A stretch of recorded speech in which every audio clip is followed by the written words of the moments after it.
역대하 5장 1절에서 14절 말씀 중에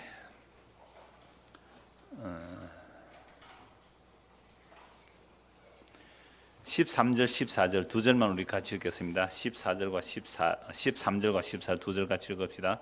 나팔 부는 자와 노래하는 자들이 일제히 소리를 내어 여호와를 찬송하며 감사하는데 나팔 불고 재금치고 모든 악기를 울리며 소리를 높여 여호와를 찬송하여 이르되 선하시도다 그의 자비하심이 영원히 있도다 하매 그때에 여호와의 전에 구름이 가득한지라 제사장들이 그 구름으로 말미암아 능히 서서 섬기지 못하였으니 이는 여호와의 영광이 하나님의 전에 가득함이었더라. 아멘. 여호와의 영광이 하나님의 전에 가득했다는 말씀을 중심으로 오늘 말씀 보려고 합니다. 솔로몬이 성전을 7년 6개월에 걸쳐 완공합니다. 그래서 성전 봉헌을 하는 내용이 오늘 5장이고 그 다음에 기도하는 내용이 다음 주 볼 6장과 7장이 됩니다. 오늘은 그 5장에서 성전 봉헌의 마지막 장면이 지성소에 언약궤를 안치하는 거거든요. 성소 또는 성막 또는 솔로몬의 성전, 이 성전 안에 가장 중요한 이제 핵심적인 내용이 언약궤가 어디에 되느냐, 지성소에 들어가죠. 언약궤 지성소에 들어간 것으로 성전 봉헌이 완공이 되는데 그럴 때에 이 성전에 하나님의 영광이 가득 임했다는 거죠. 1절부터 다시 보십시다.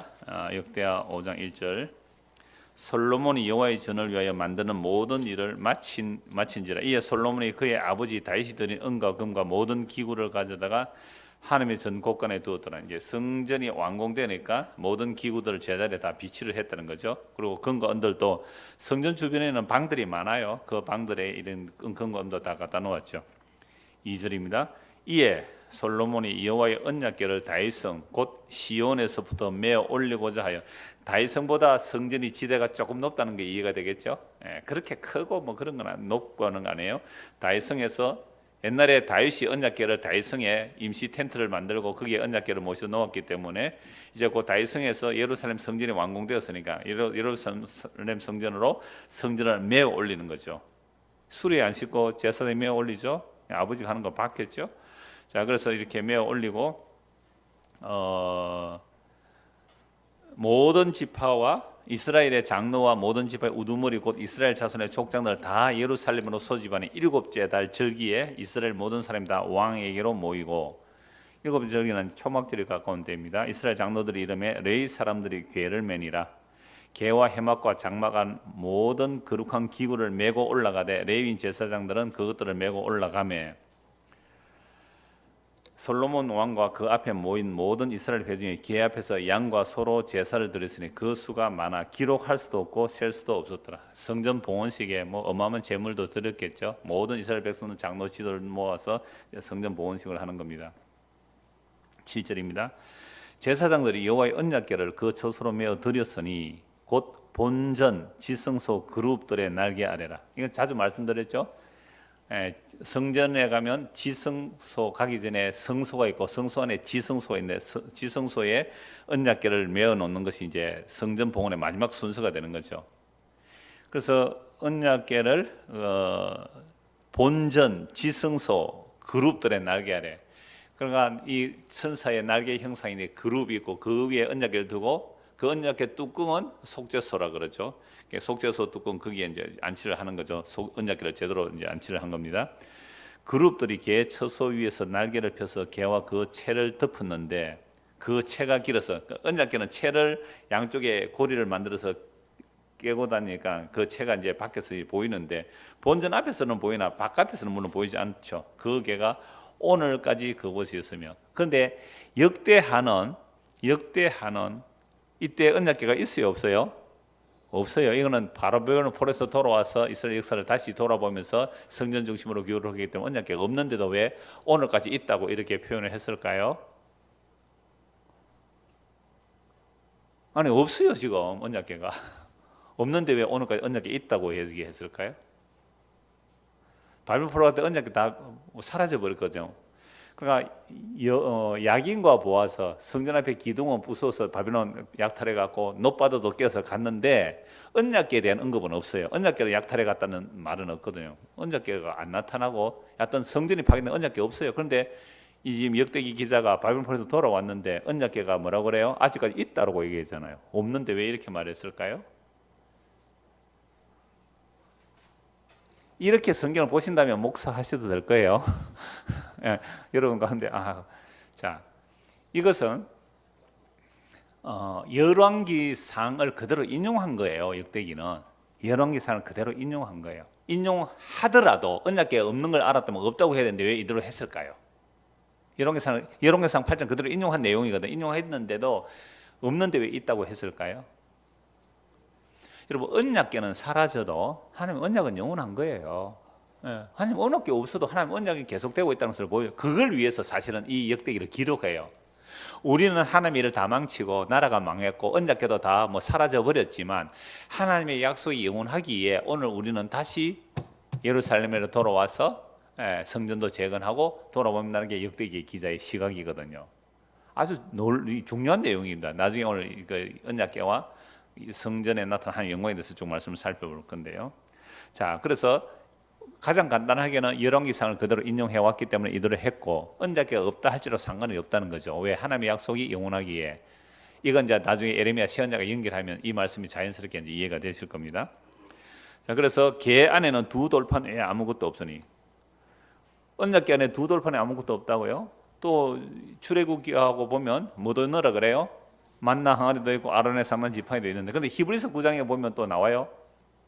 만나 항아리와 아론의 삭는 지팡이. 이게 언약궤 안에 들어갔느냐 아니면 지성에 넣어두느냐 이런 얘기도 있는데, 그런데 사실은 처음에 언약궤 안에 들어가는 것은 뭐였어요? 언약의 두 돌판이 들어가죠. 그러니까 언약의 두 돌판은 처음에 깨어진 돌판입니다. 깨어지고 다시 만드는 거잖아요. 깨어진 것은 깨어져 버리고 다시 만들어서 언약의 돌판이 언약궤 안에 담겨지고 상자의 뚜껑을 덮어두는 거죠. 그러니까 만약에 언약궤 뚜껑이 안 덮여져 있다면 그 언약의 말씀이 그대로 노출되어 버리면 이건 다 죽는다는 말씀드렸잖아요. 왜? 말씀드리면 다 죽으니까. 그래서 언약궤 뚜껑을 덮어놓고 그 뚜껑 이름이 뭐예요? 속죄소. 그래서 뚜껑에 피를 바름으로 이제 용서를 받는. 그런데 하나님이요, 그 언약궤 그 뚜껑과 날개, 그 천사의 날개, 그 사이에 나타나서 하나님 뭘 한다고 하셨어요? 말씀하신다. 이것은 무슨 말 할까요? 첫째, 하나님 언약을 통해서 말씀하신다. 아무렇게나 말씀 안 하세요. 언약을 통해서 말씀하시고 또 하나, 속죄받지 않으면 너는 나와 만나서 얘기할 수 없어. 그래서 회막이라 그래요. 하나님과 만나는 장소예요. 이게 이제 구약의 성막 또는 성소, 또 구약의 성전, 건물된 성전을 통해 우리에게 지금 알려주는 내용이거든요. 거기서 만나겠다. 11절. 이때에는 제사장들이 그 반열대로 하지 아니하고 스스로 정결하게 하고 성소에 있다가 나오면, 모세가 24반차 성소 그 제사장 반열대로 안 했다는 이유는 뭐예요? 봉헌식이니까 다 온 거예요, 다. 그죠? 제사장은 한꺼번에 다 온 거예요. 그래서 노래하는 레위 사람 아삭과 헤만과 유두둔과 그의 아들들과 형제들이 다 세마포스를 입고 제단 동쪽에 서서 재금과 비파와 수금을 잡고 나팔 부는 제사장 120명이 함께 서 있다가 나팔 부는 자와 노래하는 자들이 일제히 소리를 내요. 여러분, 나팔을 불 때 하나님께서 시내산에 가면 나팔 소리가 나잖아요. 주님 다시 오시는 때도 무슨 소리가 난다 그랬어요? 나팔 소리. 그러니까 나팔 소리는 왕의 행차를 알리고 백성들의 진행을 알리지만 여호와의 나타남도 나팔 소리. 이 나팔은 트럼펫이라거든요. 나팔 소리. 나팔 몇 개요? 120개. 어떨까요? 트럼펫 120개 한 거에 빠바바방 하면 울리면 멋있을 거예요, 그죠? 자, 이게 두려운 사람이 있을 것이고 기쁜 사람이 있겠죠. 그래서 나팔을 120이 나팔을 불고, 자, 이럴 때에 찬송하는 사람도 찬송합니다. 나팔 불고 재금치고 모든 악기를 울리며 소리를 높여 여호와를 찬송하여 이르되, 그 찬송의 내용만 우리 같이 읽읍시다. 선하시도다 그의 자비하심이 영원히 있도다. 이게 찬송의 내용이죠. 선하시도다 그의 자비하심이 영원히 있도다. 이게 성전을 다 봉헌하고 나서 이제 찬송하는 내용이에요. 선하시도다 그의 자비하심이 영원히 있다. 그러니까 우리가 하나님의 이거 역대기 기자 아니고 열왕기의 기자라 할지라도 우리가 여호와 하나님을 위해서 성전을 지을 수가 있었고, 또 이렇게 하나님 이름 부를 수 있던 것은 뭐라고요? 하나님의 자비, 선하심과 자비하심입니다. 여러분, 우리가 여러분 이 솔로몬 성전이 돈이 얼마나 많이 들었겠어? 우리나라 식으로 돈을 따지면 어마어마합니다. 안에 지성소를 뭐로 다 입혀요? 금으로 다 입혀요. 언약궤도 안에는 조각목으로 만들고 그 안과 밖은 전부 다 뭐로 사요? 금으로 다 사요. 여하튼 뭐 수조 원이 들었을 거예요. 그렇게 어마어마하게 지었으니까 우리는 이렇게 말할 수 있잖아요. 하나님, 나 잘했죠? 내가 이렇게 어마어마한 성전을 지었어요 라고 말할 수 있을 텐데 오히려 뭐라 그래요? 선하시도다 주의 인자하심이 영원하다. 어떻게 우리가 하나님의 이름을 두실 이 성전을 다 지을 수가 있었나이까? 전혀 다른 느낌이죠. 전혀 다른 느낌이에요. 우리가 성경을 문자로 볼 때 이렇게 보여져야 돼요. 그래야 인간의 종교성으로 나타나는 사람들의 일과 하나님의 은혜의 일이 구분이 쫙 돼요. 여기 어느 누가 성전 내가 잘 지었죠 하는 사람이 없어요. 심지어 솔로몬은 뭐라 그래요? 성전 다 지어놓고 기도에 나와요. 하나님 아버지께서 우리 아버지 다윗에게 약속하셨더니 하나님께서 우리 아버지 다윗에게 약속하신 것을 오늘과 같이 이루심이 이러합니다라고 찬송을 해요. 여기에 인간의 행위가 개입이 안 돼요. 물론 다윗이 근간을 비추하고 솔로몬도 비추해서 이렇게 지었다 할지라도 딱 고백이 찬송이 그렇게 나오는 거예요. 우리는 어떻게 해요?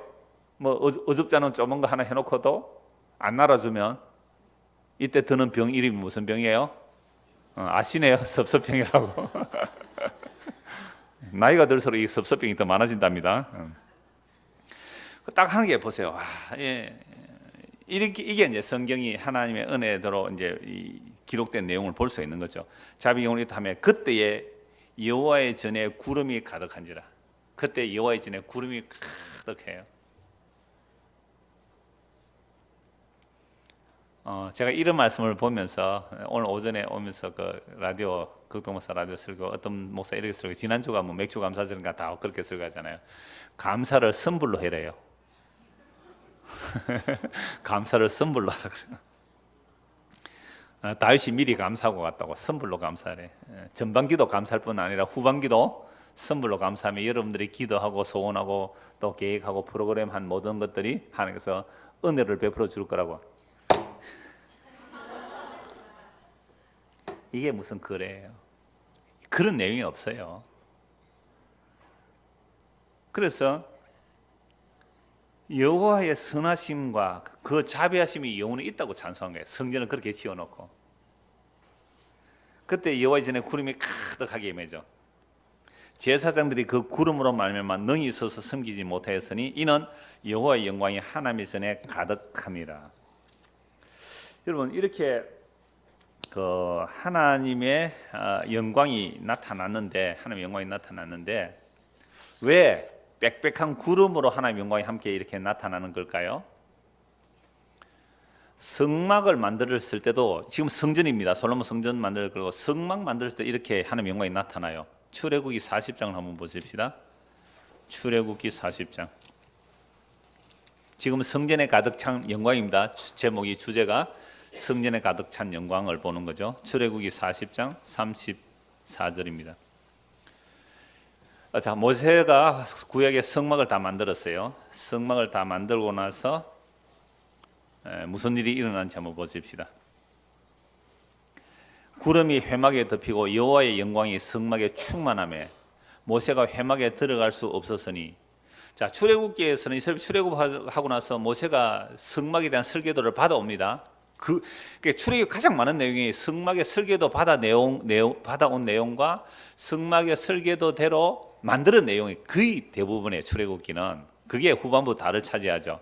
그래서 이제 성막이 다 만들어졌어요. 만들어 놨을 때에 구름이 회막에 덮이고 여호와의 영광이 성막에 충만하며 모세가 회막에 들어갈 수 없었으니 이는 구름이 회막 위에 덮이고 여호와의 영광이 성막에 충만함이었으며 구름이 성막에서 떠오를 때는 이스라엘 자손이 그 모든 행진하는 길에 앞으로 나아갔고 구름이 떠오르지 않을 때에는 떠오르는 날까지 나아가지 아니하였으며 낮에는 여호와의 구름이 성막 위에 있고 밤에는 불이 그 구름 가운데서 있음을 이스라엘 온 족속이 그 모든 행진하는 길에서 그들의 눈으로 보았더라.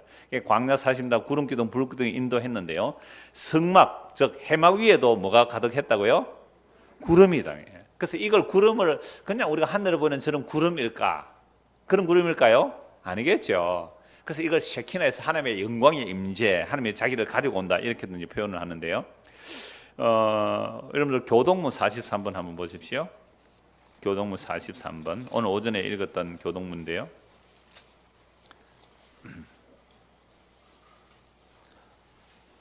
43번 시편 99편인데요. 자, 중간에 쭉 보면 그들이 여호와께 간구하며 응답하지다. 그러니까 이스라엘 백성 하나님께 간구할 때 응답할 때 어디서 응답하세요? 그렇죠. 구름 기둥 가운데. 제가 이 모세 하나님의 성전에 영광이 가득한 것을 말씀을 준비할 때 이 내용은 사실을 못 봤거든요. 근데 오늘 아침에 교독하는데 이게 딱 보이는 거예요. 구름 기둥. 그러니까 하나님이 어디서 말씀하세요? 구름 기둥. 그럼 왜 하나님이 구름 기둥 안에서 말씀하셔야 할까요? 왜 여호와의 해막이 하나님께서 임재하실 때마다 그냥 빽빽한 구름이 그 해막을 가리고 있어야 될까요? 왜? 예? 예, 뭐 대답 다 하셨어요. 성경 찾아보면 바로 나옵니다. 출애굽기 19장 보십시오. 19장. 예, 하나님을 만나면 어떻게 돼요? 죽어요. 16절부터 보십시다. 셋째 날 아침에 그 시내산에 하나님이 강림하세요. 하나님께서 시내산에 강림하시면 하나님께서 이스라엘 백성 말씀하셔서 강림하시거든요. 셋째 날 아침에 우레와 번개와 빽빽한 구름이 산 위에 있고, 여기 빽빽한 구름이 또 나오죠. 산에 있고 나팔 소리가 매우 크게 들리니 진중에 있는 모든 백성이 다 떨더라. 하나님이 강림하시면 어때요? 두려워 벌벌 떨어요. 정말 우리가 구약 시대에 이런 하나님의 영광 앞에 있었다. 우리도 다 둘이서 벌벌 떨었을 거예요. 빽빽한 구름이 산에 있고 나팔 소리 매우 크게 들리니 진중에 있는 모든 백성이 다 떨더라. 모세가 하나님을 만지려고 백성을 거느리고 진에서 나오며 그들이 산 기슭에 서 있는데 시내산에 연기가 자욱하니 여호와께서 불 가운데서 거기에 강림하죠. 빽빽한 구름이 있고 구름 가운데 또 뭐가 임하는 거죠? 불이 있죠. 불 가운데서 하나님 임하세요. 구름도 우리는 뚫고 못 가는데 불을 어떻게 뚫고 들어갈까요? 하나님을 만날 수가 없죠. 구름이 빽빽하고 가운데 불이 있고 그 가운데 하나님이 강림하시는 거죠. 그 연기가 온기가마 연기가 떠오르고 온 산이 크게 진동하며 산이 다 지진이나 진동하는 거죠.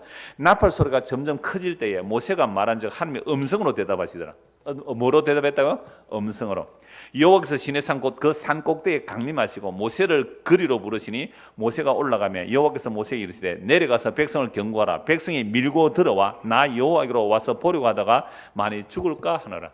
그러니까 하나님 보러 오면 어떻게 돼요? 죽는데. 그래서 심지어 언약궤 뚜껑 열어보다가도 70명이나 죽잖아요. 또 여호와에게 가까이 하는 제사장들에게 그 몸을 성결히 하게 하라. 나 여호와가 그들을 칠까. 제사장들도 성결하지 않으면 하나님께서 그들을 친다는 거죠. 이게 하나님의 거룩이에요. 하나님 이상문에 하나님의 거룩이라는 말이에요. 얼마나 거룩하시면 제사장도 제대로 자기가 정결하게 안 하면 침을 당하는 거죠. 절대 거룩이에요. 이걸 절대 거룩이라 그래요. 모세가 여호와께 이르되 아뢰되 주께서 우리에게 명령하 이르시기를 산 주위에 경계를 세워 산을 거룩하게 하라 하셨사온즉 구별하라 이 말입니다.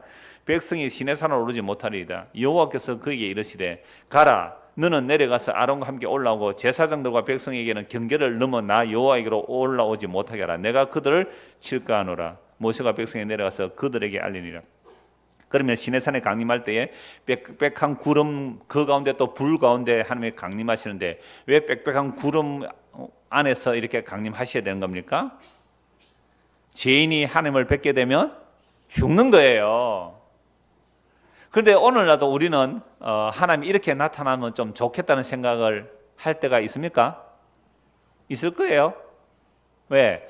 내가 예수님을 믿는데 내가 하나님을 믿는데 어떤 사람이 나 깔보면 어떻게 해요? 막 구름 한번 나타나서 나팔 소리 한번 났으면 그럼 어찌 될까요? 지가 먼저 죽습니다. 남에게 증거하기 전에. 그러니까 사람들이 자꾸만 이런 구약적인 신비한 능력, 표적, 체험 이런 거 나타나게 하려고 막 예를 쓸고 분위기 조장하고 막 그래 한다면 막 형광등 100개 아우라가 있다 막 이런 식으로 막 이렇게. 저는 우리도 그랬잖아요. 이 뒤에 조명 하나 껐어요. 요 조명을. 그러니까 딱 뒤에 동그란 빨간 부실이 나오는 거예요. 그러니까 완전히 제가 뒤에 자체 발광이 되는 거죠. 이렇게. 뭐 그 흔히 카톨릭에서 성화라고 그림 그릴 때 성인들 그리면 어떻게 뒤에 후광 그거 불교에도 있어요. 광배 붙이는 거예요. 뒤에 빛이 나는 것처럼 뭔가 아우라가 있게. 이게 구약적 개념이에요. 구약 실제로 그렇게 하면 영광이 임재하셨죠. 자, 그러니까 왜 하나님이 나타날 때 빽빽한 구름으로 자신을 가리는가? 첫째 뭐라고요? 죄인이 하나님을 뵙게 되면 죽는 거예요. 그런데 모세는 불러주셨잖아요. 그리고 70명의 제사장들도 70명의 백성의 장로들도 여호와 앞, 모세까지는 못 나가고 그 밑에서 하나님 발 앞에서 뭐 했어요? 먹고 마셨어요. 왜? 그들을 용납하셨게요. 용납하시기 때문에. 자, 출애굽기 20장 18절 보십시오. 20장 18절. 뭇 백성이 십계명의 말씀을 해주시는 거죠. 말씀하니까 이 백성이 너무 두려워요. 뭇 백성이 우레와 번개와 나팔 소리와 산의 연기를 본지라 그들이 볼 때 떨며 멀리 서서 모세에게 당신이 우리에게 말씀하소서 우리가 들으리다. 하나님이 우리에게 말씀하시지 말게 하소서 우리가 죽을 거라. 하나님이 직접 음성으로 말씀했다 그랬지 아까. 말로만 구름 속에서 자신을 가리고 정말 자신을 낮추신 거예요. 구름 속에서 자기를 낮추어서 정말 이 이스라엘 백성들이 하나님 말씀을 전했는데 그 말만 들어도 어떻다고요? 죽을 것 같다는 거예요. 이게 여호와의 말씀을 직접 들어요. 그래서 이 경험이 이스라엘 백성 얼마나 크게 나오냐면 여호와께서 친히 말씀하시는데 그 말씀을 하시는데 우리가 안 죽고 살아남았다는 거. 이게 자랑이었어요. 어느 나라에 이런 신이 있느냐 말이에요. 어느 나라에 친히 하나님이 사람이 말하는 하나님이 어디 있느냐. 근데 우리 이스라엘 하나님은 천지를 창조하신 하나님이고 우리의 하나님은 우리에게 친히 말씀하셨는데 그 말씀을 듣고도 살아남은 우리가 우리다고요. 얼마나 프라이드가 대단한지 아시겠어요? 얼마나 대단한 자랑이었겠어요. 여러분 이렇게 하나님의 말씀을 들었다면 하나님의 말씀을 순종해야지요. 그런데 시내산 떠나니까 어떻게 해요? 시내산 앞에서 뭐 했어요? 금송아지 생겼어요. 인간의 죄가 어떤지 알겠죠? 그러니까 우리가 뭘 보고 체험하고 막 놀라 자빠질 기적 봤다고 믿겠어요? 아닙니다. 하나님이 친히 나타나셔서 말씀하시고 벌벌 떨면서 우리가 하나님의 말씀 들으면 죽겠습니다 라고 하는 사람들도 그 시내산 앞에서 금송아지 선 거였어요. 우리 인간 이래요. 표적 보고 싶어요? 기적 보고 싶어요? 죽었다 살아온 사람이 간증하면 믿겠어요? 희한하게 어떤 분이 저한테 글을 하나 보냈는데 이분은 막 천국과 지옥을 33번이나 왔다 갔다 했대요. 그러면서 뭐 기름이 없는데 차가 4개월 동안 기름 안 돼. 기름이 기도하니까 기름이 풀로 채워져 다녔대. 그러면 목사님은 사렙다 과부 기름통에 비밀을 안 믿습니까? 또 이런다. 저는 그런 일이 일어난다고 해도 난 그걸 계시로 안 믿습니다.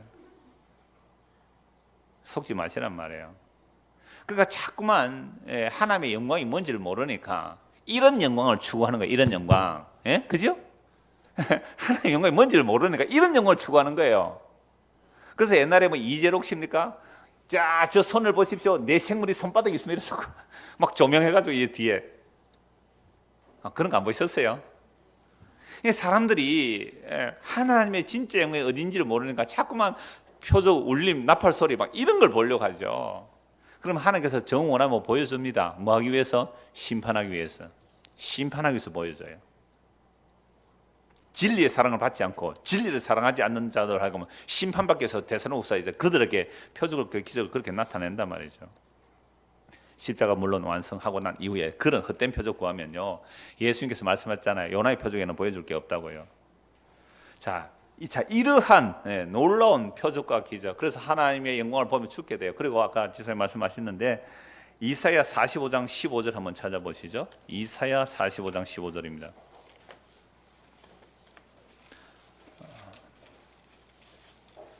왜 하나님이 빽빽한 구름 가운데 숨어 계셔야 되는가? 첫째는 죄인이 하나님을 보면 어떻게 된다고요? 죽는 거예요. 15절. 구원자 이스라엘의 하나님이여 진실로 주는 스스로 숨어 계시는 하나님이세요. 왜 숨어 계셔야 돼요? 45장 전체는 무슨 내용이냐면 여호와께서 그의 기름 부음을 받은 고레스, 고레스가 메시아로 등장해요. 이방나라 왕 고레스가 메시아로 등장해요. 그 고레스를 기름 부어서 하나님께서 이스라엘 백성들을 구원하는 일에 고레스를 사용하신단 말이에요. 놀라운 거잖아요. 그래서 하나님은 천지 만물을 창조하셨을 뿐만 아니라 모든 인류의 역사, 이방 나라들까지 하나님께서 다 붙들고 운행하시고 섭리하는 주인이다. 이걸 보여주는 게 이사야 45장이거든요. 천지를 창조하시고 역사의 주인이 여호와 하나님이라는 거죠. 근데 이 여호와 하나님이 왜 숨어 계셔야 돼요? 15절에 왜 이런 하나님이 숨어 계셔야 돼요? 자신을 직접 드러내면 사람들이 어떻게 된다고 했어요? 죽어요. 계시를 직접 전달할 수 없었기 때문에 자신이 스스로 감추고 낮추시고 구름 가운데서 음성을 들려주신 거예요. 숨어 계시는 하나님. 그런데 사람들은 뭘 했어요? 우상을 만드는 자는, 이사야 45장 16절부터 우상을 만드는 자는 부끄러움을 당하며 욕을 받아 다 함께 수욕 중에 들어갈 것이라. 왜 우상 만들어요? 자기들이 상상한 하나님을 만드는 거예요. 하나님은 어떻게 하시는 하나님? 빽빽한 구름 가운데 스스로 숨어 계시는 하나님인데 우리가 하나님을 상상해요. 상상해서 만들어낸 하나님이 뭐예요? 우상이에요. 그래서 하나님은 자기 형상 만들지 못하게 하신 거예요. 숨어 계시는 하나님이요. 그래서 숨어 계신다는 말은 하나님이 자기 스스로 우리에게 자신을 계시할 때라야만 아는 것이지, 우리가 숨어 있는데 더듬어서 찾아가 만들어낼 수는 없다 이 말이에요. 자기가 스스로 알려주세요. 그래서 숨어 계시는 하나님이에요. 그래서 우상숭배한 자는 다 수욕을 받아요. 17절 이스라엘은 여호와께 구원을 받아 영원한 구원을 얻으리니 너희가 영원의 부끄러움을 당하거나 욕을 받지 아니하리라. 이게 이제 이사야 45장 전체의 내용이에요. 자, 역대하 6장 한번 보시죠. 역대하 6장 1절 한번 보세요. 이거 다음 주에 볼 건데요. 그때 솔로몬이 이제 성전을 다 완공했잖아요. 완성해놓고 솔로몬은 이제 기도하는 거, 백성에게 이제 축복하는 내용인데, 그때에 솔로몬이 이르되 여호와께서 뭐라고요? 캄캄한 데 계시겠다고 말씀하셨사오나 내가 주를 위하여 거하실 성전을 건축하여 사오니 주께서 영원히 계실 처소로서이다. 하나님께서 캄캄한 데만 안 계시고 어디에 와 계시겠다고요? 솔로몬의 성전에 와 계시겠다. 근데 솔로몬 또 나중에 그러죠. 하늘과 하늘에 하나님을 용납할 수 없거든. 어떻게 하나님이 이 성전에 계시겠습니까? 했지만 하나님께서 성전을 통해 자기를 뭐 해주시기를 원한다? 계시해 주기를 원한다. 캄캄한 데 숨어 계시다고 하시겠지만 여호와께서 다윗에게 성전을 허락하시고 솔로몬을 짓게 하신 이유는 숨어 계시지 않고 성전을 통해 뭘 하겠다? 나를 계시하겠다. 이걸 나를 계시하겠다. 그게 이미 모세를 통하여 성막에 하나님의 영광이 임재하잖아요. 그러니까 아까 모세가 성막을 왕할 때 성전에 하나님의 영광이 임재하듯이 이제 솔로몬이 성전을 완성했을 때 하나님의 영광이 임재했단 말이에요. 그럼 이걸 통해서 뭘 우리에게 알려줘요? 스스로 숨어 계시는 하나님께서 자신을 성전을 통해 알려주겠다. 성전에 무엇이 완성되면 언약궤, 마지막 언약궤가 들어. 그러니까 언약궤가 완성이 되는 것이 성막과 성전을 통하여 하나님이 자기를 알리겠다 이 말 아니에요. 자, 그러면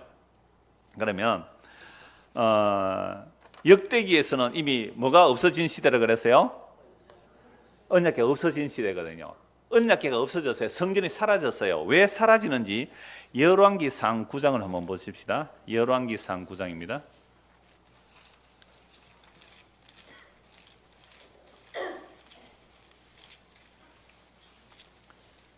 열왕기상 9장 5절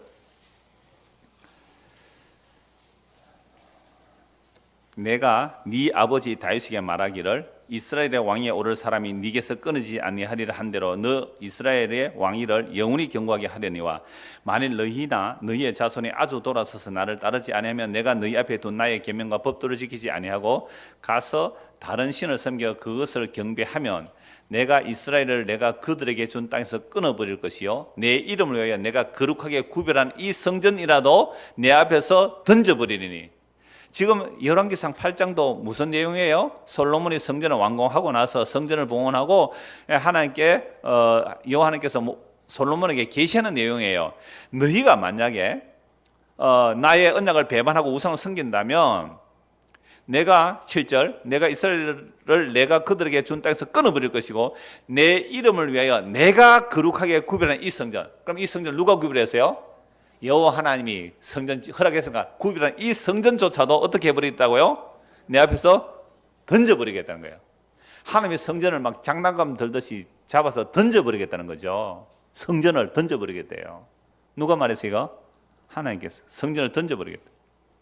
이스라엘은 모든 민족 가운데 속담거리와 이야기거리가 될 것이며 이 성전이 높을지라도 지나가는 자마다 놀라며 비웃으 이르되 여호와께서 무슨 까닭으로 이 땅과 이 성전 이같이 행하셨는고 하면 이방인들이 대답해요. 같이 읽읍시다. 대답하기를 그들이 그들의 조상들을 애굽 땅에서 인도하여 내신 그들의 하나님 여호와를 버리고 다른 신을 따라가서 그를 경배하여 섬김으로 여호와께서 이 모든 재앙을 그들에게 내리심이라 하리라 하셨더라. 자, 이 말씀대로 이스라엘 역사 속에서 이루어졌죠. 이스라엘 백성 우상 숭배하니까 하나님께서 어떻게 해버린다고요? 성전을 잡아서 던져버려요. 그게 바벨론이 쳐들어와서 성전을 부숴버리고 야긴과 보아스도 빼앗아 가버리고 노바도서 깨어 가버리고 성전이 무너져 버리잖아요. 이게 하나님 말씀대로 된 거예요. 그래, 하나님의 심판이 일어난 거잖아요. 그런데 놀랍게도 무슨 얘기는 없어요. 성전이 무너질 때도 언약궤 되는 얘기는 없어요. 희한하잖아요. 그럼 바벨론이 쳐들어왔을 때 언약궤는 뭐로 돼 있어요? 금으로 다 입혀져 있어요. 그거 들고 가면 되잖아요. 근데 다른 금그릇, 은그릇, 성전의 모든 기구들 노까지 다 벗겨가고 노까지 다 깨어가면서도 언약궤에 대한 얘기는 없어요. 그럼 언약궤는 어떻게 되어버렸을까요? 예레미야 3장을 한번 찾아봅시다. 예레미야 3장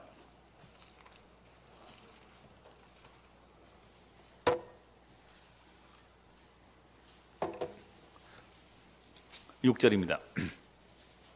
요시야 왕 때 여호와께서 또 내게 이르시되 너는 배역한 이스라엘이 행한 바를 보았느냐? 그가 모든 높은 산에 오르며 모든 푸른 나무 아래로 가서 거기서 행음하였도다. 이러면 어떻게 된다고요?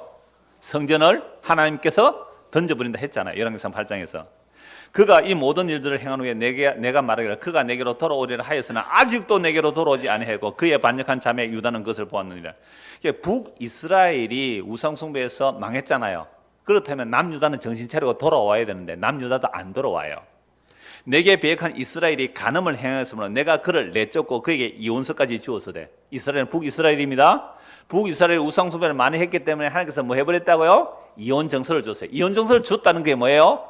나라 망한 거예요. 북이스라엘 아수르에 망했어요. 그럼 남유다는 정신을 차리고 아이고 언니가 이혼 당했네.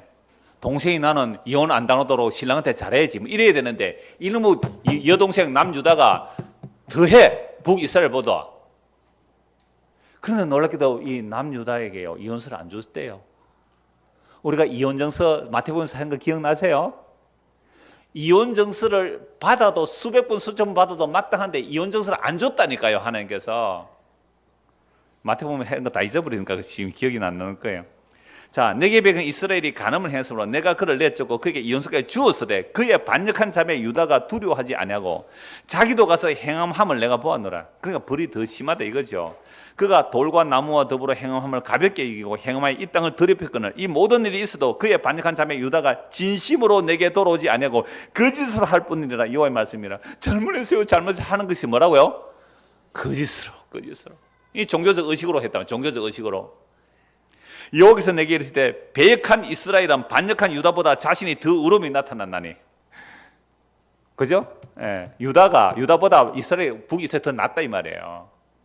이혼정서 줘서 망했는데 이혼정서 망해서 눈에 뻔히 보고서도 또 이 짓을 했다. 남쪽 유다가.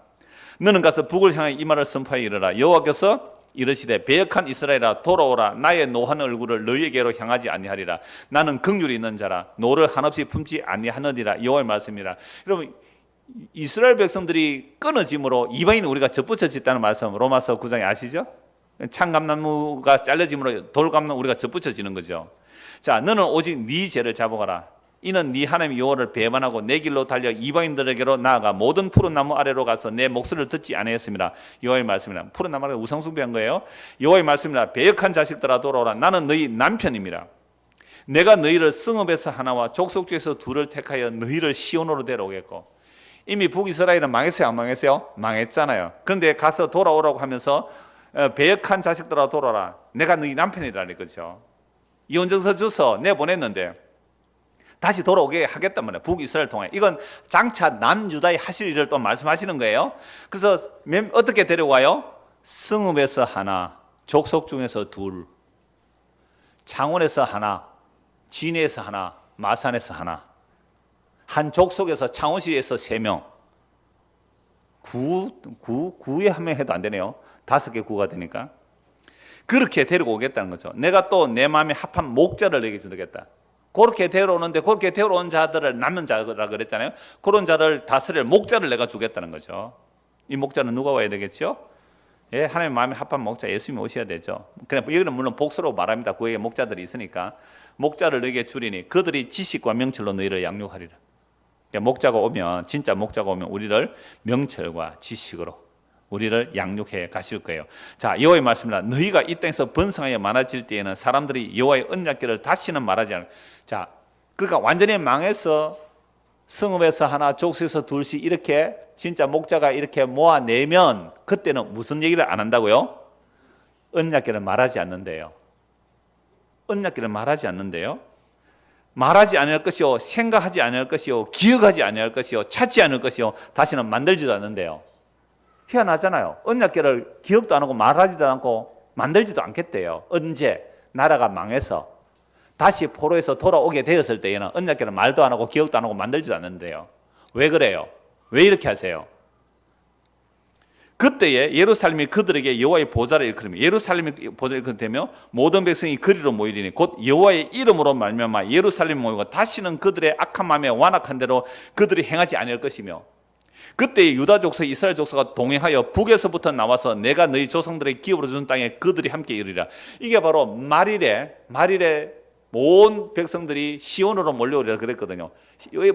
말일에 예루살렘 이것은 지리적인 팔레스타인 땅에 간다는 얘기가 아니라 예수께서 십자가로 다 이루셨기 때문에 그 예루살렘 십자가의 사건이 이제 온 세상으로 퍼져서 우리가 예루살렘에 가는 것이 아니라 예루살렘은 예수님의 십자가로 달려가는 거죠. 이렇게 해석이 되어야 이게 성령임한 사도들의 해석이었어요. 그런데 지금도 유대인들은 뭘 보고 있을까? 이걸 문자대로 보는 거죠. 이제 메시아가 오면 온 사람들이 보물을 들고 어디로 돌아오리라? 예루살렘으로 오리라. 이게 문자대로 보면 우리가 유대인은 그렇게 안 보겠어요? 이렇게 문자대로 보는 아니요. 이게 말일에 성령이 임하게 되면 예루살렘에 일어난 예수님의 십자가로 향해 간다. 이렇게 봐야 돼요. 근데 그렇게 되면 이제는 무슨 얘기를 안 해요? 언약궤 얘기를 안 해요. 언약궤는 생각도 안 해요. 언약궤 그거 뭐? 왜? 이렇게 말한단 말이에요. 왜요? 언약이 이루어졌기 때문에 그래요. 언약이 완성됐기 때문에. 옛 언약은 그림자예요. 언약궤가 그림자예요. 그래서 어떤 사람들은 이렇게도 봐요. 예레미야 선지자가 새 언약을 예언했잖아요. 31장. 예레미야 31장 새 언약 알죠?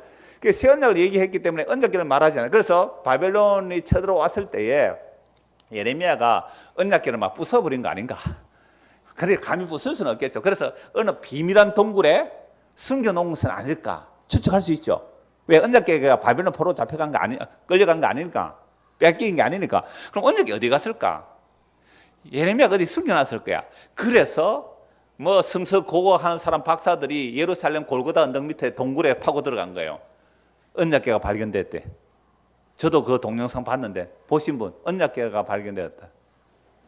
이런 관심이 없구만요 지금. 나는 맨날 뭐 말씀만 많이 보시는 줄 알았는데 텔레비도 잘 안 보시고. 이 골고다 언덕에 십자가 세워졌잖아요. 그 십자가에서 예수님께서 피를 흘렸대요. 피가 뚝뚝뚝 흘리되 지진이 일어났죠. 이 바위가 균열이 났어요. 그러니까 예레미야가 이 동굴 안에 언약궤를 딱 갖다 놓았는데 이 피가 언약궤에 묻었대요. 이 피를 이제 DNA 조사하니까는 DNA가 남자의 DNA가 없고 이렇게 이런 얘기가 나오더라고요. 그래서 야 진짜로 언약궤 보여주는 자가 내가 끝까지 보니까 끝까지 언약궤 안 보여주더라고요. 그러면서 이걸 이스라엘 당국이 허락할 때에 언약궤는 절대로 안 보여준다는 조건하에 발굴을 했다 그러더라고요. 자 이렇게 해서 진짜로 이 언약궤가 드러났습니다. 예레미야가 예를 들어서 추적 드러났다, 그죠? 나왔다 언약궤가. 어떻게 하실래요? 그렇게 진짜 언약궤가 이 땅의 역사 속에 툭 튀어나왔다 할지라도 우리는 언약궤를 뭐 안 하면 돼요? 말하지도 않을 것이고 생각도 안 할 것이고 기억도 안 할 것이고 찾지도 않아야 됩니다. 맞지요? 맞잖아요. 이게 새 언약과 연결돼요. 예레미야 31장 보십시오. 새 언약이 뭐로 이루어지는지. 새 언약 외우기 쉽게 3.1절 그랬습니다. 3.1절 예레미야 31장 31절 여호와의 말씀은 보라 날이 이르니. 보라 예레미야가 하잖아요. 그때가 새 언약이 이루어지면 뭐 얘기 안 해도 돼요. 언약궤는 찾지도 않고 만들지도 않았고 생각 안 해도 된다는 말이에요. 뭐가 일어나니까 새 언약이 일어났잖아요. 그래서 언약궤가 안치되었을 때 성막에 여호와의 영광이 임재하였고, 언약궤가 솔로몬 성전에 안치되었을 때에 여호와의 영광이 가득했습니다. 그런데 이 성전마저 파괴되어 버렸잖아요. 언약궤도 사라져 버렸어요. 그러면 이제 언약궤를 뭐라고 말하느냐? 찾지도 말하지도 기억하지도 않겠단 말이죠. 왜요? 새 언약이 이루어지니까. 31절 여호와의 말씀이라. 보라, 날이 이르리니 내가 이스라엘 집과 유다 집에 새 언약을 맺으리라. 이 언약은 내가 그들의 조상들의 손을 잡고 애굽 땅에서 인도하여 내던 날에 맺은 것. 시내산에서 무슨 언약 맺었어요? 모세 언약 맺어요. 모세 언약의 핵심이 뭐예요? 언약궤에 있잖아요. 그 언약궤가 모세 언약의 핵심이에요. 그 언약궤가 이제는 아까 예레미야 3장에서 뭐라고 했어요?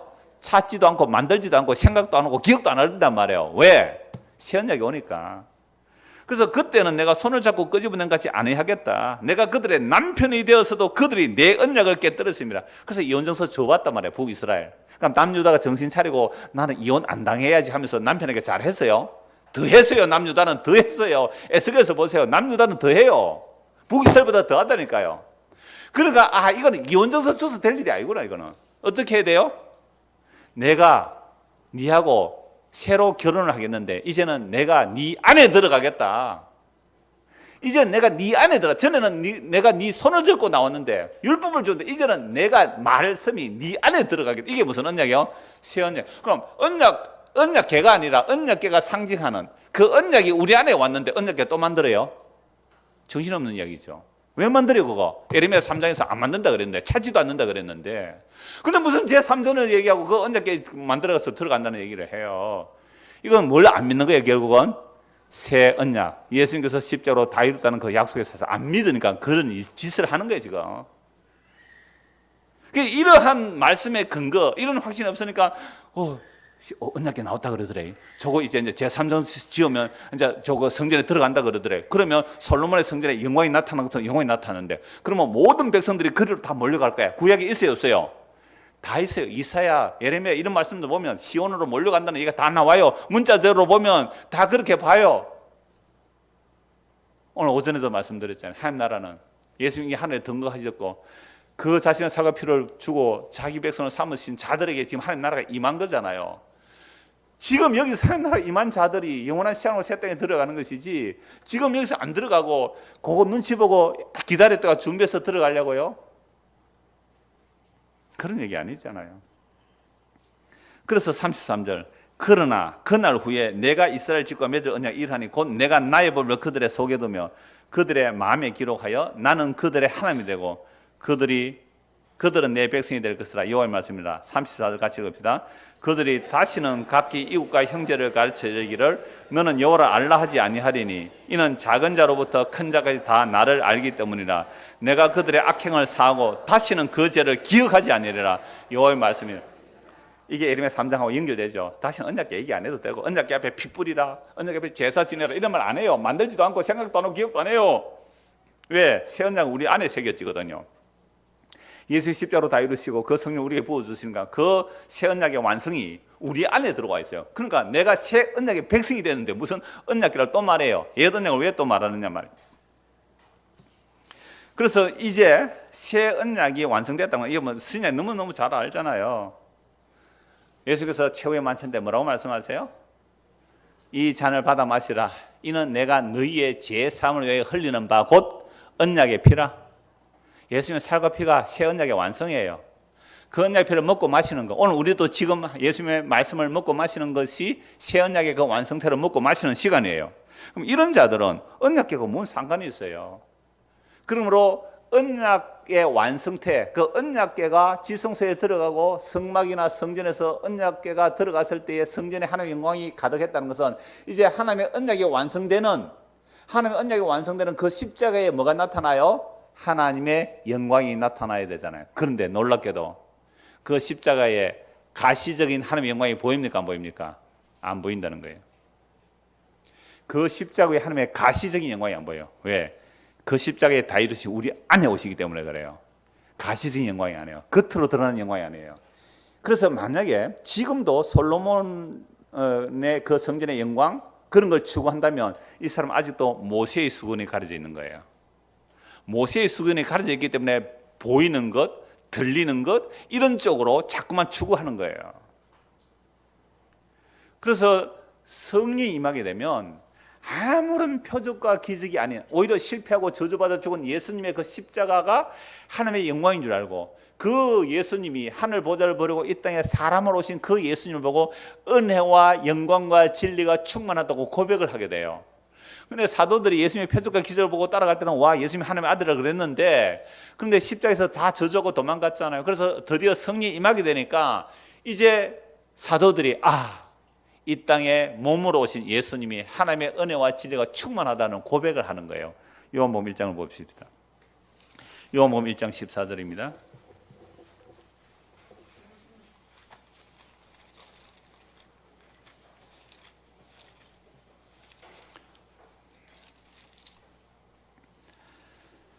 (14절부터) 보십시오. 말씀이 육신이 되어 우리 가운데 거하심에 우리가 그의 영광을 보니. 그럼 말씀이 육신이 되어 이 땅에 예수님 오셨을 때 예수님의 얼굴에 막 후광이 나고 그랬어요? 아니었잖아요. 얼마나 볼품이 없었으면 갈릴리 나사렛에서 나온 천한 것이, 율법도 모르는 것이 이랬단 말이에요. 그러니까 누가 예수님을 보고 그 하나님의 영광이 충만하다고 봤을까요? 그러니까 요한복음도 성령 임하고 나서 기록한 거예요. 말씀이 육신이 되어 우리 가운데 거하심에 아무도 그를, 이사야 53장에 그는 흠모할 만한 아름다운 곳이 없었어요. 마른 땅에 나온 줄기 같아서 고운 모양도 풍채도 없어서 사람들이 흠모할 만한 아름다운 곳이 없었단 말이에요. 어떤 분이 모니터로 우리 이 카메라가 별로 안 좋은 카메라예요. 그래 흐릿해가지고 어떤 데 뭐 얼굴이 막 흐릿하게 이렇게 카메라를 바꾸듯이는지 안 바꿔도 됩니다. 그대로 해도 상관이 없는데 와서 보고는 이렇게 말해요. 곁에서 보면 많이 젊어 보입니다 이러던데. 안 젊어요 요즘. 그런데요, 예수님은요 어땠다고요? 정말 흠모할 만한 아름다운 게 없었다 하니까요. 나이보다 훨씬 늙어 보였다니까. 예수님이 고생을 많이 하셔가지고 고운 땅에, 마른 땅에 난 줄기가 고운만 나고 풍채도 아름다운 게 없었어요. 그런데 그 예수를 보고 뭐라고 하래요 지금? 그의 영광을 보니 아버지의 독생자의 영광이요 은혜와 진리가 충만하더라. 이게 이제 성령이 임하게 돼서 하나님의 영광을 새롭게 보는 거예요. 옛날에는 막 시내산의 영광, 성막의 영광, 성전의 영광 막 이렇게 보았는데 이제는 사람들이 침뱉고 비웃고 돌아서는 그 십자가 속에서 진짜 나타난 하나님의 뭘 본다고요? 영광을 보게 되는 것. 언제까지? 이 역사 끝나는 그날까지, 주님 오시는 그날까지 십자가의 영광만으로 가요. 저도 뭐 전도사를 지내고 강도사를 지내고 목사가 되어서 지금까지 오면서 이런 말씀 왜 좀 능력이 나타났으면 그런 생각이 없었을까요? 기도 한번 하면 병자가 좀 쑥쑥 나와버리고, 그죠? 뭔가 표적과 기적이 나타나기를 왜 안 했을까요? 근데 그게 제가 신학대학원 다닐 때에 그게 얼마나 엉터리인지 기도 중에 깨달았어요 사실은. 제가 간절히 기도했죠. 레포터 다 쓰고 밤 12시 되면 이제 기도굴에 가요.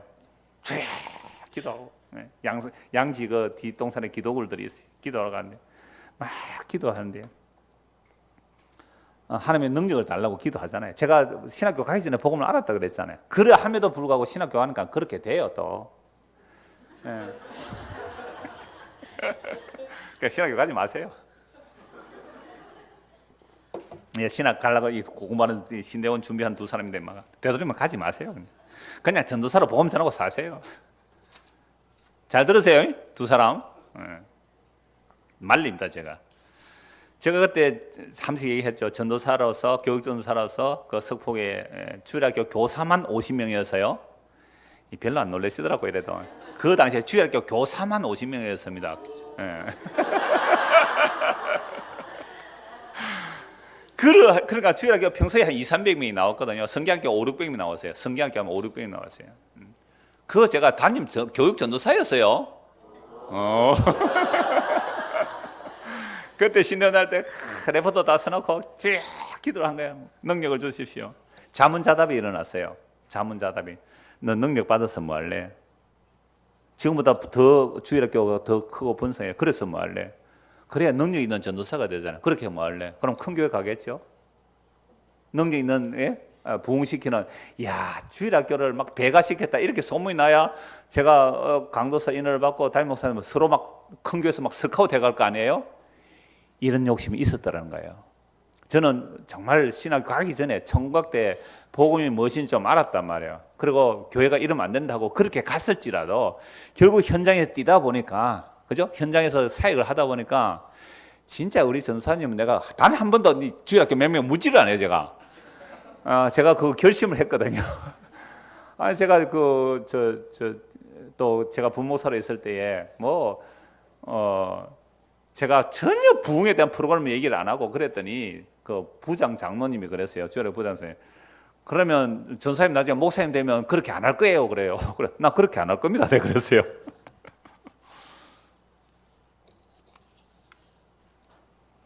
제가 왜 이 말씀 드리냐면, 우리에게, 여러분들도 마찬가지예요. 끊임없이 무슨 영광을 구한다고요? 구약의 영광을 구하더라니까요. 근데 예수님께서는요, 십자가로 다 이뤘다니까. 지금 성령의 사도들은 예수님의 그 모습을 보고 뭐라고 그래요, 지금? 은혜와 영광이 충만하다 그랬어요. 충만하다. 그래서 15절 보십시오. 요한 1장 15절. 요한이 그에 대하여 증언하여 외쳐 이르되 내가 전에 말하기를 내 뒤에 오신 이가 나보다 앞선 것은 나보다 먼저 계심이라. 선지하시는 그리스도죠. 한 것이 이 사람을 가리키면 아니라 우리가 다 그의 충만한 데서 받으니 뭐요? 은혜 위에 은혜라라. 그러니까 예수님에게 받는 것은 은혜를 받는 거예요. 은혜라. 그 충만한 영광에서 받는 것이 은혜예요. 율법은 모세로 말미암아 주어진 것이요. 은혜와 진리는 예수 그리스도로 말미암아 온 것이라.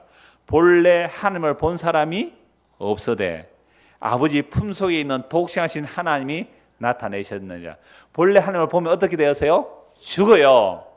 그래서 하나님을 본 사람이 없는데 예수님이 독생하신 하나님 홀로 스스로 이 땅에 오신 예수님만이 하나님을 나타내셨잖아요.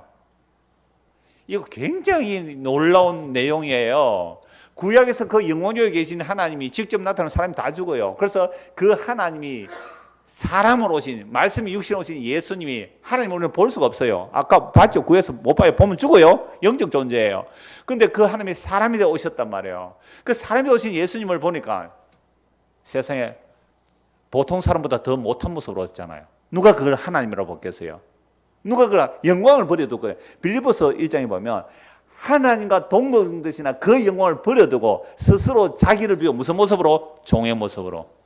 이렇게 낮아지신 예수님을 보고 누가 당신은 하나님의 영광이 충만하다고 믿을 수 있을까요?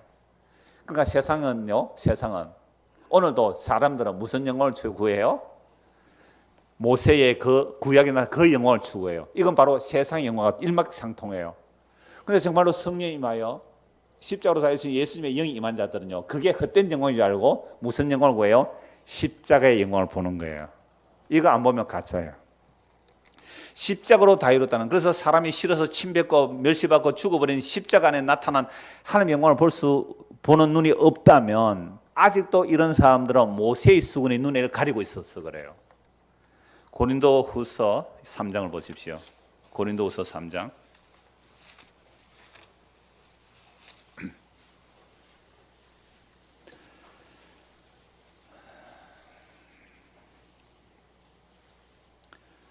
(3절) 너희는, 바울이 복음을 전했어요. 그래서 복음을 들은 자들이 그 새 언약을 말하고 있습니다. 너희는 우리로 말미암아 나타난 그리스도의 편, 이는 먹으로 쓴 것이 아니라 오직 살아계신 하나님의 영으로 쓴 것이며 또 돌판에 쓴 것이 아니라 오직 뭐요? 육의 마음에 썼다. 그러니까 오늘 신약 시대에 복음을 듣고 믿는 사람은 새 언약의 백성이잖아요. 새 언약의 백성은 말씀이 어디에 들어온다 그랬어요? 마음에 들어온다 그랬잖아요. 그게 성령이 임한 거예요. 우리가 그리스도로 말미암아 하나님을 향한 이 같은 확신이 있으니 우리가 무슨 일이든지 우리에게 난 것까지 스스로 만족할 것이 아니니 우리의 만족 오직 하나님으로부터 나는. 내가 뭐 했다고 만족하게 여긴다, 그건 엉터리예요. 그건 자기의예요. 우리의 만족 오직 하나님께로 난 거예요. 자, 그가 또한 우리를 새 언약의 일꾼되게 만족하게 하셨으니 율법 조문을 하지 않고 오직 영으로 함이니, 율법 조문은 죽이는 것이요 영은 살리는 것이라. 율법 조문을 한다는 게 모세의 수군이 가려져 있는 겁니다. 돌에 서서 새긴 죽게 하는 율법 조문의 직분도 영광이 있어 이스라엘 자손들은 모세의 얼굴에 없어질 영광 때문에도 그 얼굴을 주목하지 못했거든. 성막이나 성전에 하나님의 영광이 나타났을 때에, 또 모세의 얼굴에 하나님의 영광이 나타날 때 주목 못했어요. 보지를 못해요. 너무 두렵고 무서워서. 하물며 영의 직분은 더욱 영광이 있지 아니하겠느냐. 정죄의 직분도 영광이 있었죠. 정죄의 직분은요, 보면 죽어요. 무서워요. 두려워요. 근데 의의 직분은요, 멸시 천대받아요. 여러분, 어느 직분이 좋아요? 여러분들은 옛 언약의 일꾼이 되면 좋겠어요? 새 언약의 일꾼이 되면 좋겠어요? 새 언약의 일꾼은 죽는 건데요. 새 언약의 일꾼은 예수님이 죽는 건데요. 십자가에 죽는 건데요. 바울이 어떤 꼴을 당했어요?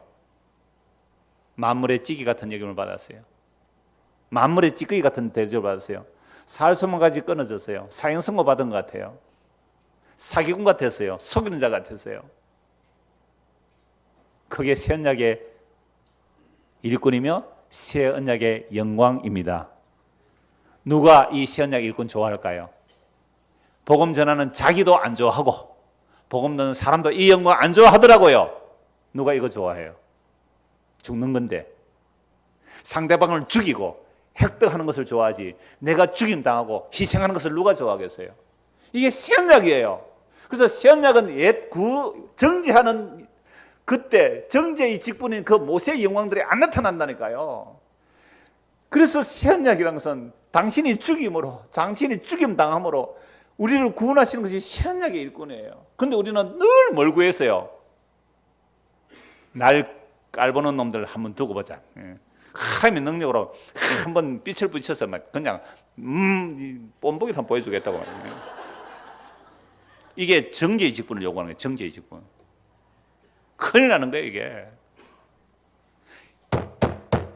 왜 이럴까요? 저 유아실에 내가 이렇게 하면 유아실 이쪽을 보세요. 그 지금 이 얘기 하는 거예요?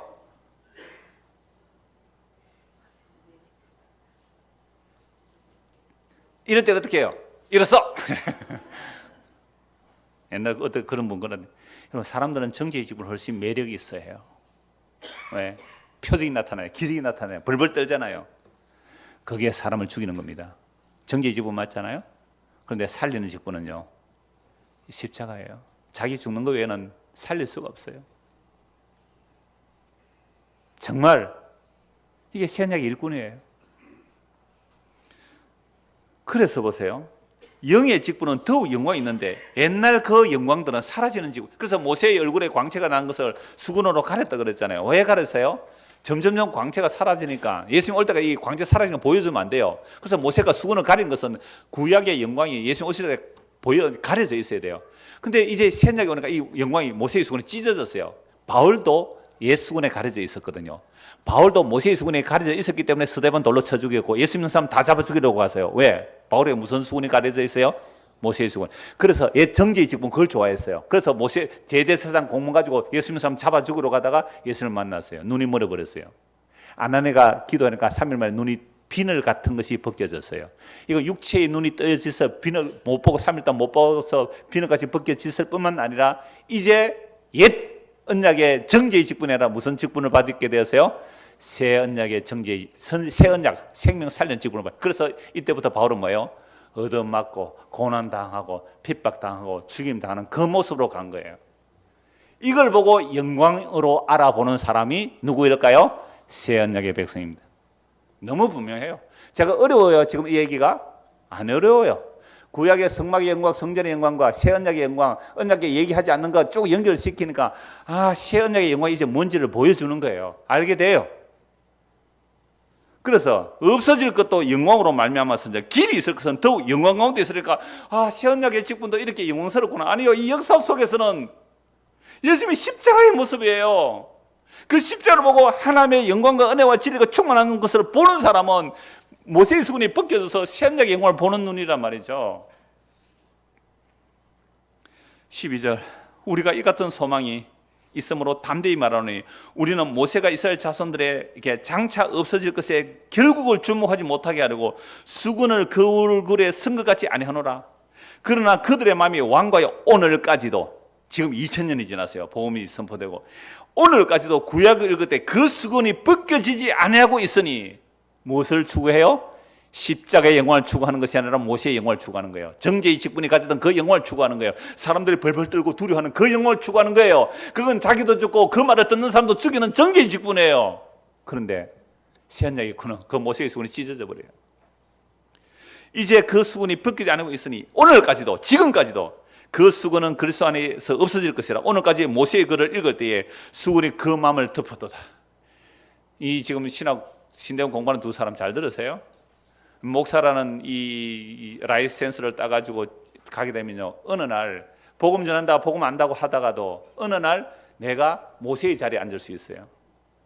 그래서 우리 마태복음 할 때에 화 있을진 저 외식하는 서기관 바리새인 때 그들이 어디에 앉아 있었다고요? 모세의 자리에 앉아 있는 거예요. 사람 죽이는 거예요. 살리는 게 아니에요. 감히 목사를 몰아보고 이렇게 딱 마음이 나오는 거예요. 왜 인간인데 그런 마음이 안 들겠어요? 근데 그렇게 될 때에 이게 이 정죄의 자리에 모세의 자리에 앉았구나. 회개해야 돼요. 그래서 예수님을 바라봐야 돼요. 바울을 바라봐야 돼요. 복음 전한 자들이 간 길이 어떤 길인지. 근데 결국은 정말 소수가 알아봐요. 그래서 바울에서 눈이라도 빼주려고 했고 생명이라도 대신하려고 했던 브리스기와 아굴라 같은 사람이 나오는 거예요. 누가 같은 사람이 붙여지는 거예요. 정말 적은 숫자였죠. 그들은 비로소 무슨 영광을 보게 되었어요? 새언약의 십자가의 영광을 보게 된 거죠. 그러나 오늘까지 모세의 글을 읽을 때에 수군이 그 마음을 덮어두다.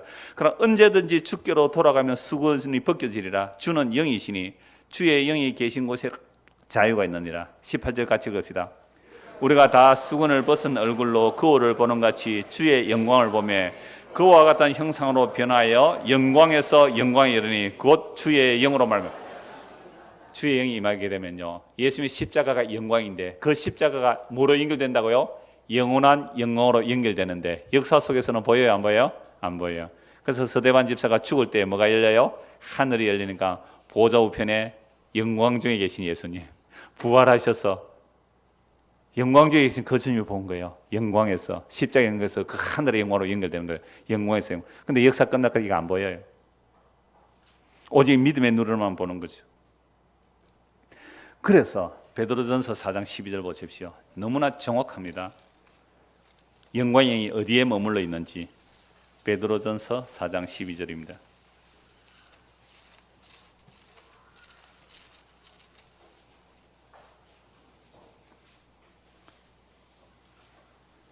사랑하는 자들아, 너희를 연단하려고 오는 불시험을 이상한 일 당한 같이 이상히 여기지 말고. 읽으니까 이거 언제 본 말씀인데? 언제 봤습니까? 6월달 구역예배 교환 내용이죠. 사랑하는 자들아, 구역예배 참석하십시오, 제발. 제가 정죄의 직분으로 말할까요? 구역예배 참석하십시오. 여러분 깨지라고 모이는 거예요. 깨지라고.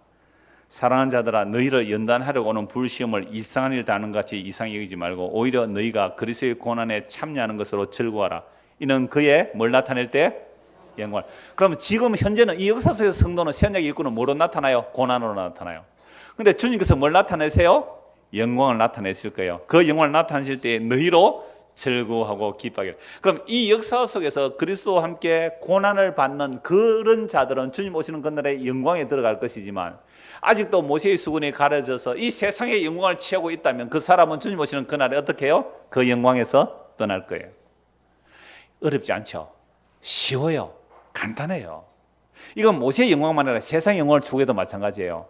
우리가 예수를 믿고 이 세상의 영광을 추구한다면 영광스럽게 될 수 있겠죠. 그러나 그것이 주님 오시는 그날에 정말 영광을 나타내는 그날에 그 세상 영광이 불타 없어져요. 아주 간단합니다. 어렵지 않아요. 쉬워요. 우리 마음에 욕망이 가득해서 이게 안 보일 뿐이죠.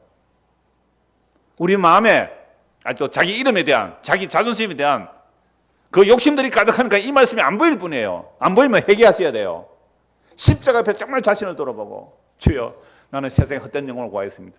이게 멸망받을 짓인지도 모르고 모세의 수군에 아직도 걸렸어서 옛날 그 영광을 구했습니다. 회개합니다. 주여 십자가로 영광을 드러내신 그 예수님의 영광이 내 눈에 보여지게 하옵소서. 여러분, 이게 기도할 제목이에요. 왜 기도할 게 없어요? 더 기도해야 돼요. 그렇지 않으면 우리는 또다시 모세의 자리에 앉아서 복음 조금 안다는 얄팍한 지식을 가지고 이러쿵 저러쿵 하면서 하나님 자리에 앉아 있는 자들이 얼마나 많은지 몰라요. 더 무서워요. 차라리 몰랐더라면 나았을 것을. 그런 가지고 막 살아요 지금. 정말 성령이 우리 안에 임했나요? 정말 거룩한 그 영이 우리 안에 임했나요? 성령은 거룩한 영이세요.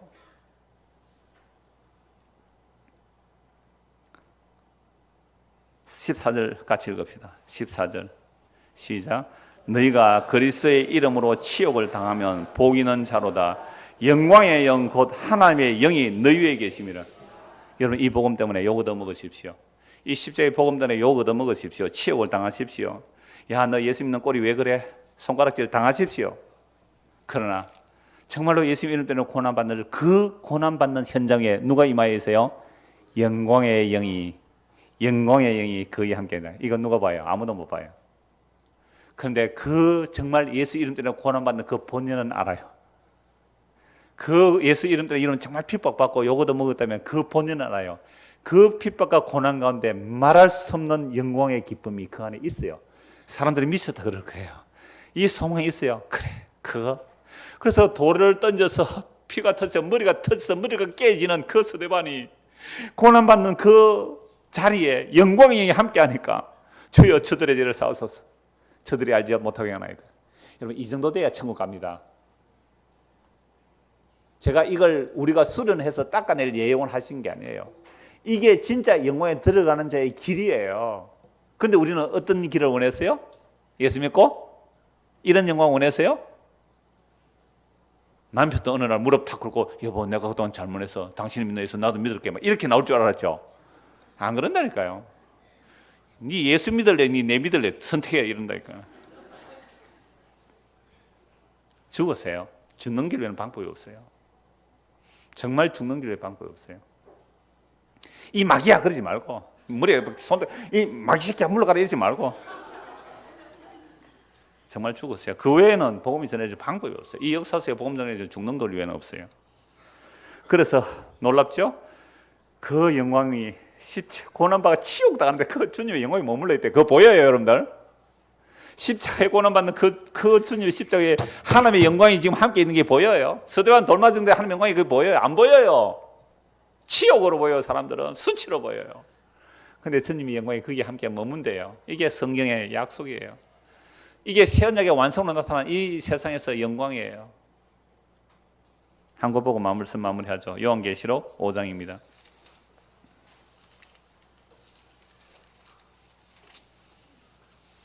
11절.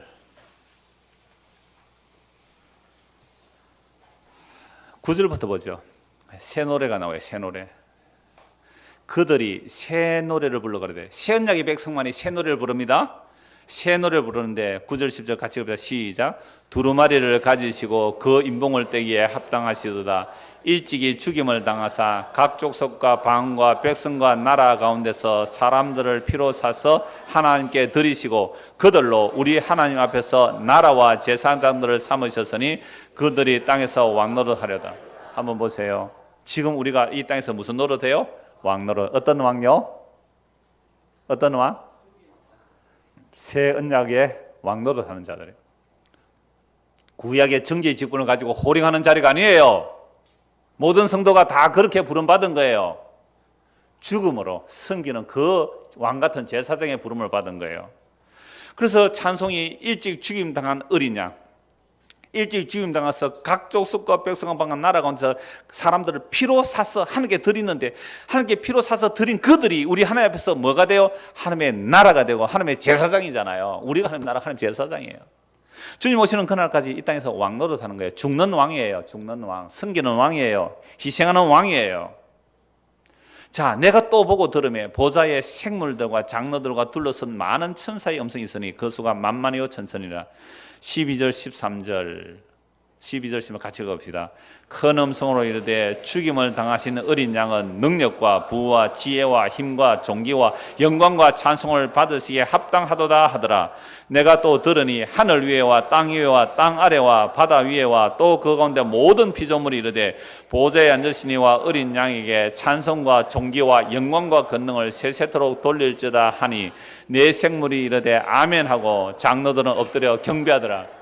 이 영광의 찬송에 죽임당하는 어린 양과 보좌에 계시는 죽이는 어린 양께 찬송과 존귀와 영광을 세세토록 돌릴 그 영광에 참여하는 자는 이 역사 속에서 새 언약의 백성이고 새 언약의 백성은 이 역사 속에서 예수님의 이름 때문에 치욕을 당하는 그들 위해 영광의 영이 함께 하셔서 이 영광에서 영원한 영광으로 이끌어 가시는 것. 그래서 이 역사 속에서는 그 영원한 영광을 잠깐 이 말씀을 통해서 보면서 여러분의 현실을 견뎌내십시오. 여러분들의 현재 욕 얻어먹는 그 자리를 견뎌내시란 말이에요. 괜히 칼 빼들지 말고 칼집을 꽂으세요. 여러분의 칼은 여러분에게 찔러야 되는 칼이지 남에게 겨누는 칼이 아니에요. 여러분의 자신을 찌르는 칼이어야 돼요. 그렇게 칼집에 칼을 꽂으세요.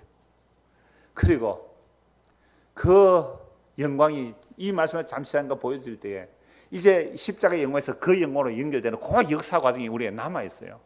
그래서 이 말씀들을 알고 여러분의 삶의 현실에서 닥치는 모든 일들은 결국 그 영원한 영광을 보여주기 위해서 현재 십자가의 영광을 보여주는 역사의 과정이 성도에게 허락된 고난이지만 그러나 영원한 영광으로 이어지는 진짜 복된 길이 이 믿음의 길입니다. 이 길을 잘 걸어가는 우리 모두가 되기를 소원합니다. 기도하겠습니다. 하나님 아버지, 우리는 늘 구약의 그 영광을 사모했지만 그게 바로 정죄의 직분이었습니다. 그러나 생명을 살리는 새언약의 직분은 돌에 맞아 죽어가면서 저들의 죄를 용서해달라는 그것이 새언약의 영광이었습니다. 그 영광만이 영원한 영광으로 연결됨을 알게 하시고 우리도 믿음으로 이 길을 걸어가도록 은혜를 다하여 주시옵소서. 예수 그리스도를 받들어 기도드리옵나이다. 아멘. 찬송 한 장 하고 마치죠. 이 찬송 꼭 제가 했으면 좋겠어요.